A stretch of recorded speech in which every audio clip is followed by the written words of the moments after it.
ഇടുക്കി പരുന്തുംപാറയിൽ അനധികൃത കയ്യേറ്റമുണ്ടെങ്കിൽ പൂർണ്ണമായും ഒഴിപ്പിക്കണമെന്നും എന്നാൽ ഇതിന്റെ പേരിൽ മേഖലയിൽ പ്രഖ്യാപിച്ചിരിക്കുന്ന നിരോധനാജ്ഞയും നിർമ്മാണ നിരോധനവും പിൻവലിക്കണമെന്നും സിപിഎം ഇടുക്കി ജില്ലാ സെക്രട്ടറി സി വി വർഗീസ് പറഞ്ഞു.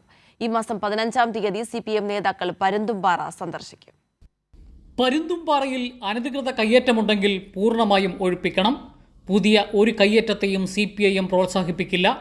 എന്നാൽ കയ്യേറ്റ ആരോപണത്തിന്റെ പേരിൽ നിരോധനാജ്ഞയും നിർമ്മാണ നിരോധനവും പ്രഖ്യാപിച്ച് ജില്ലാ ഭരണകൂടം ഇടുക്കി ജില്ലയിൽ ഭീതിജനകമായ അന്തരീക്ഷം സൃഷ്ടിക്കുകയാണ്. ജില്ലാ ഭരണകൂടം വിവേകമില്ലാത്ത നിലപാട് സ്വീകരിച്ച് 144 പ്രഖ്യാപിച്ച് നിരോധനാജ്ഞ പ്രഖ്യാപിച്ചെന്ന് പറഞ്ഞാൽ ജനങ്ങൾക്കിടയിൽ വലിയ ഭീതി ഉണ്ടാവും.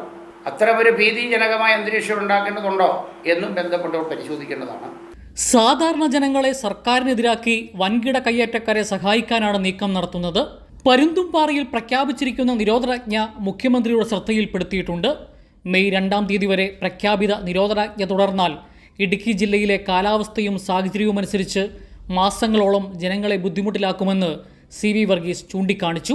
മെയ് മാസം 2-ാം തീയതി വരെ നിരോധനാജ്ഞ വന്നാൽ ജൂൺ, ജൂലൈ, ഓഗസ്റ്റ് മാസം വരെ ഇടുക്കി ജില്ലയിൽ മഴയാകുമ്പോൾ സ്വാഭാവികമായും റെഡ് സോൺ മറ്റും പ്രഖ്യാപിക്കുക, റെഡ് അലർട്ട് വരും, മറ്റു കാര്യം വരും, ഒരു കാര്യം നടക്കില്ല.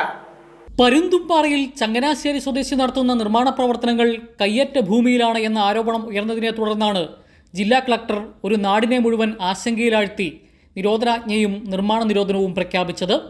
കൈരളി ന്യൂസ്, ഇടുക്കി.